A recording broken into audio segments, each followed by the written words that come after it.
O assunto hoje é bom. É a gente poder falar sobre como que a gente toma o máximo do benefício possível da lei do bem.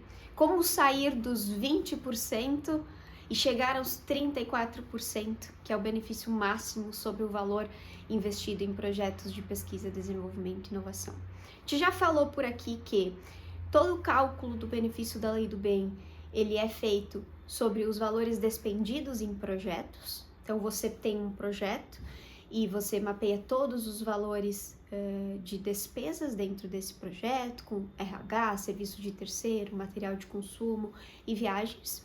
E o total desse valor que você despendeu com os projetos no ano, ele vai poder te dar uma redução de imposto de renda e contribuição social a pagar de 20% a 34%. 20% é o que qualquer empresa que investe em projetos pode tomar de benefício. Isso é o mínimo. Nenhuma empresa vai ter menos do que 20% de benefício líquido. E aqui a gente está falando de efeito caixa. Por quê? Porque é imposto que você deixa de pagar. Então é mais dinheiro que permanece no caixa da tua empresa. Então qualquer empresa que investe R$1 milhão, ela já vai deixar de pagar de imposto R$200 mil. Se ela investe 100 mil, ela vai deixar de pagar 20 mil. Esse é o mínimo e é onde qualquer empresa vai iniciar o benefício da lei do bem, independente de habilitação prévia. Desde que ela tenha um investimento, ela pode tomar o benefício e aí depois, obviamente, ela só faz um reporte do formulário todo ano para o Ministério, para que eles possam fazer as análises de projeto e de dispêndio. Como que a gente chega nos 27% ou nos 34%? Então, vamos lá. O objetivo do vídeo é a gente poder falar sobre isso. A gente tem duas formas de aumentar o benefício da lei do bem. A primeira delas é aumentando o número de pesquisadores exclusivos que a minha empresa tem.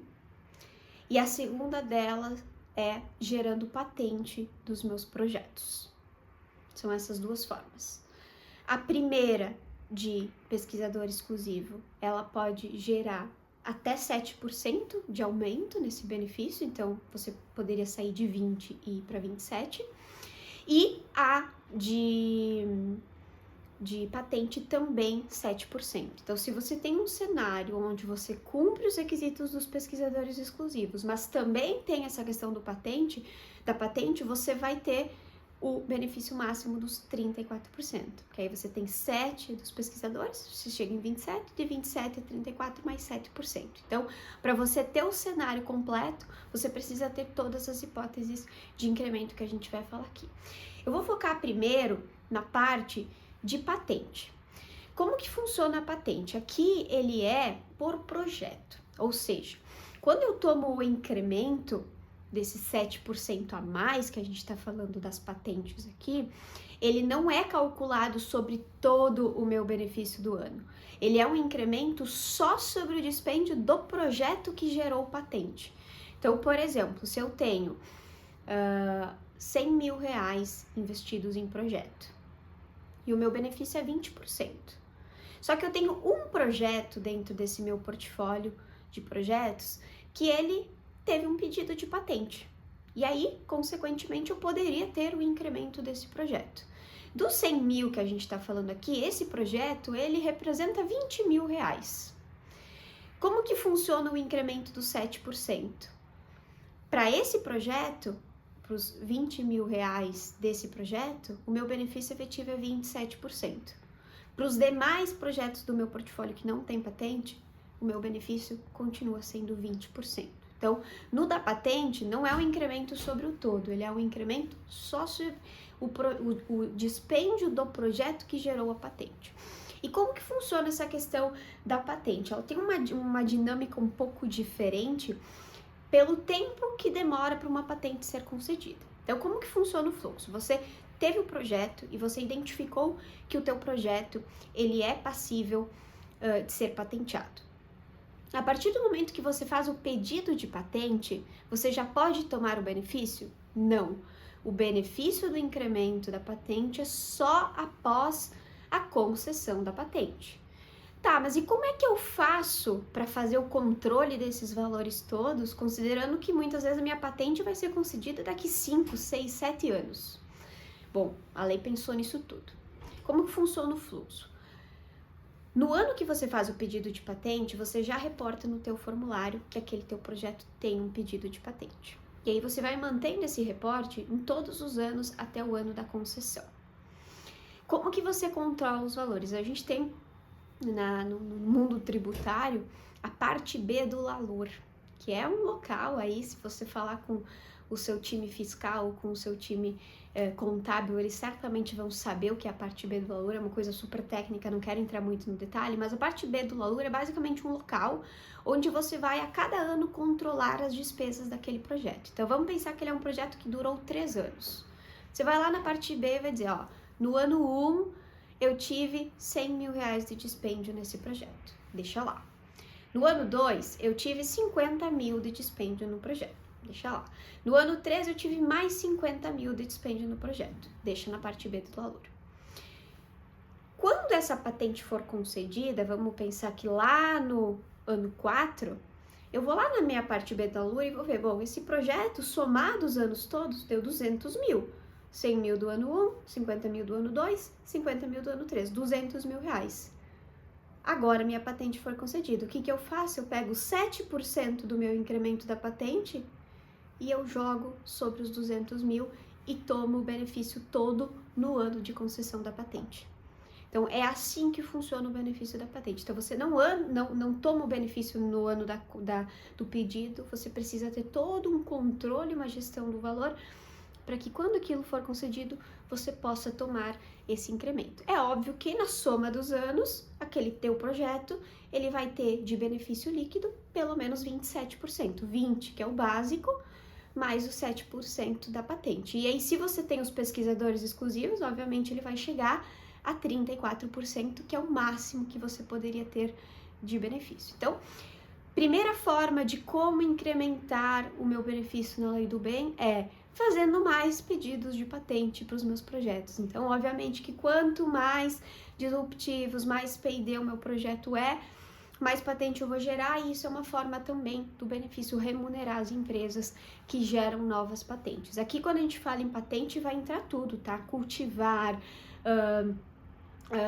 marca, vai entrar também a parte mais de desenvolvimento de software também, então todos os tipos do universo da patente ele vai ser enquadrado aqui, não só patente propriamente dita, tá? Desenho industrial entra também, tudo isso entra, a gente tem um rol bem grande. Então, qualquer coisa que você faça um pedido junto ao INPI, que é o Instituto Nacional de Propriedade Intelectual, se você tem Lei do Bem, liga um alerta, porque possivelmente você vai ter um incentivo dentro desse projeto, porque ele tem algum pedido de propriedade intelectual vinculado a ele. Qual é a segunda forma de tomar o incremento e aumentar o meu benefício? Que ele é muito mais comum do que a patente propriamente dita. É tendo pesquisadores exclusivos e aumentando esses pesquisadores de um ano para o outro. O que são pesquisadores exclusivos? São aquelas pessoas que trabalham na tua empresa e que trabalham em projetos e que cumprem 3 requisitos. Primeiro, ela precisa ter uma formação concluída de pelo menos nível técnico, então ela tem que ter ou um nível técnico concluído ou uma graduação concluída, ou pós, mestrado, doutorado, PhD, que seja. Se ela for, por exemplo, um profissional que está cursando a graduação, mas que não concluiu e também não tem nível técnico, ela não pode ser, porque precisa estar concluído. O nível técnico ou a graduação precisam estar concluídas até 31 de dezembro do ano que a gente está falando. Então, primeiro requisito é formação desse profissional. Qual que é o segundo requisito? Esse profissional, ele precisa ter dedicado mais de 80% do seu tempo aos projetos que estão sendo elegíveis para a Lei do Bem. Então, você vai pegar no ano todos os projetos que você está incentivando na Lei do Bem, vai pegar esse profissional, vai ver o quanto que ele apontou de horas nos projetos e vai fazer um depara com o quanto de horas ele trabalhou no ano. Se essa proporção for maior que 80%, ele já cumpre o segundo requisito. E o terceiro requisito é que a pessoa precisa estar ativa em 31 de dezembro, ou seja, ela não pode ter sido demitida ou ter saído da empresa ao longo do ano. Ela pode ter sido contratada ao longo do ano, mas ela precisa estar ativa em 31 de dezembro. Então, você vai dentro de todos os projetos, você vai mapear todas as pessoas que você tem naquele ano, e você vai entender quais dessas pessoas cumprem os 3 pré-requisitos: formação mínima, estar ativo em 31 de dezembro e dedicação maior que 80%. Vamos pensar num cenário hipotético aqui, que a gente identificou em 2025 2 pesquisadores exclusivos. Então, eu tenho 2 profissionais que são pesquisadores exclusivos que cumprem os 3 requisitos. O que eu faço com esse número? Eu preciso comparar ele com a minha base comparativa do ano anterior. Então, eu vou ver, em 2024, quantos pesquisadores exclusivos eu tinha mapeado? E aí eu posso ter 0 no ano anterior, e agora eu tenho 2. Então, eu tive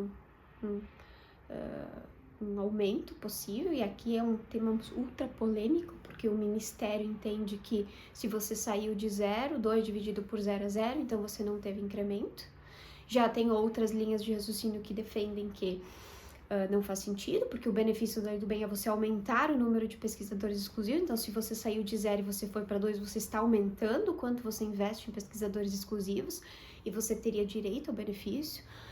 Então, aqui é uma linha tênue, sempre que você sai de 0 de um ano para 1, 2 ou mais no outro ano, tem uma linha tênue aqui que precisa ser analisado o risco, porque o Ministério não tem essa interpretação, mas olhando para a legislação há margem aqui de discussão. Mas vamos pegar um exemplo mais simples. O ano passado, em 24, eu tinha 1 pesquisador exclusivo. Esse ano eu tenho 2. De 1 para 2, eu aumentei 100% o meu número de pesquisadores exclusivos. Então, eu tive um incremento de 100% dos meus pesquisadores exclusivos. O que isso gera para mim? Gera uma possibilidade de tomar o meu incremento dos 7% do meu benefício. Por quê? Porque eu aumentei o meu número de pesquisadores exclusivos de um ano para o outro. Existe alguma margem aqui, tá? Então, só para vocês entenderem, se a gente tem um incremento de até 5%, o meu benefício ele vai ficar ali entre 4% e 5% de incremento no benefício final da lei do bem. E se eu tiver mais de 5% de incremento de um ano para o outro no número de pesquisadores, ele vai chegar no 7% ali de benefício líquido final que eu tenho, que é o máximo que eu posso ter olhando para pesquisadores. Então, existe um cálculo, mas esses até 5% geralmente quando a empresa tem muito pesquisador, que daí ela começa de um ano para o outro não atingir um número maior. Mas empresas que têm, sei lá, até 10, até 20 pesquisadores, geralmente vão ter um incremento ali que é acima de 5%, e por isso vai ter ali o benefício do incremento cheio, né, do 7%. Então, sai de 20% de benefício efetivo e vai para 27% de benefício efetivo. E se ela tem patente, vai para 34%, que é o máximo que ela poderia ter. Então, aqui a gente tem que tomar esse cuidado com a questão do incremento de um ano para o outro. E é assim que a gente calcula o pesquisador. Então, a gente tem, para pesquisador, primeiro tem que entender quantos pesquisadores eu tenho no ano que cumprem os 3 requisitos.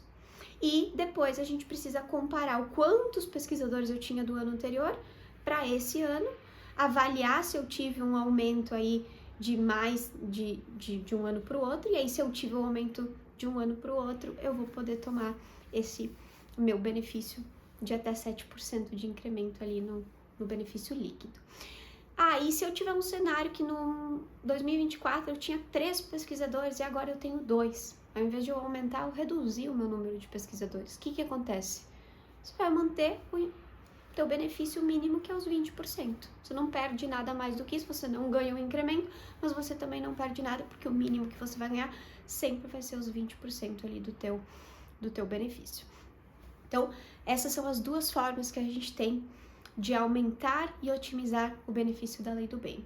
Uma é tendo incremento de pesquisadores exclusivos, e aqui a dica é sempre fazer uma gestão disso, conseguir ter um mapeamento ao longo do ano de quantas pessoas estão cumprindo, para você conseguir planejar se faz sentido trazer mais pessoas com dedicação e você não precisa contratar novas pessoas. Você pode ter pessoas que você já estava na tua empresa, já estava participando dos projetos, e aí você só vai fazer com que ela tenha uma dedicação maior a P&D do que outros projetos. E o segundo cenário é olhando para patente, né? Que aí, se você tem pedido de patente, você também pode ter. E aí, se você tem um projeto que tem isso tudo, você vai ter o incremento máximo. A patente, o incremento de 7% é para o dispêndio do projeto, e o dos pesquisadores é sobre todos os dispêndios de todos os projetos. Então, se você investiu 1 milhão em 10 projetos, o teu incremento de 7% de pesquisadores, você sai de 20% e vai para 27%, é sobre o 1 milhão, não é sobre um projeto específico. É sobre toda a tua base de benefícios. Só a patente que é sobre o projeto que foi patenteado em específico.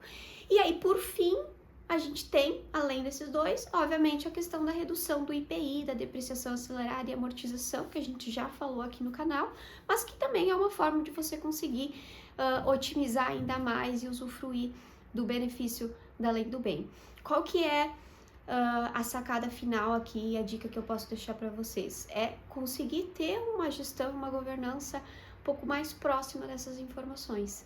Então, você conseguir ter esse mapeamento de potencial de patente, por exemplo, ou de propriedade intelectual dos teus projetos, para conseguir ter esse controle e tomar esse benefício quando isso for concedido no futuro. E você também ir fazendo um monitoramento dessa dedicação dos profissionais, porque muitas vezes acontece, às vezes chegou o final do ano e aí eu tenho um profissional, eu preciso de um profissional para ter o meu incremento de benefício, e a pessoa participou 78% de dedicação no projeto. Faltou 2% para ela chegar no pré-requisito de 80%. Faltou gestão. Às vezes, poxa, poderia ter, se tivesse monitorado isso ao longo do ano, poderia ter feito essa pessoa se envolver um pouco mais nos projetos, um tempo um pouco maior, talvez, né, sair de uma outra atividade que ela tá fazendo para dedicar um pouco mais aqui, e aí conseguir ter o incremento só com um mero ajuste de gestão que você tem. Então, isso é muito importante. Aí, quando a gente fala do benefício, ele não é o benefício pelo benefício em si, a gente precisa conseguir pensar de uma forma estratégica para extrair o máximo de valor desse benefício. Eu espero aí que com esse vídeo você consiga aumentar os benefícios que você tem usufruído da lei do bem e gerar mais dinheiro e mais caixa para sua empresa. Até mais!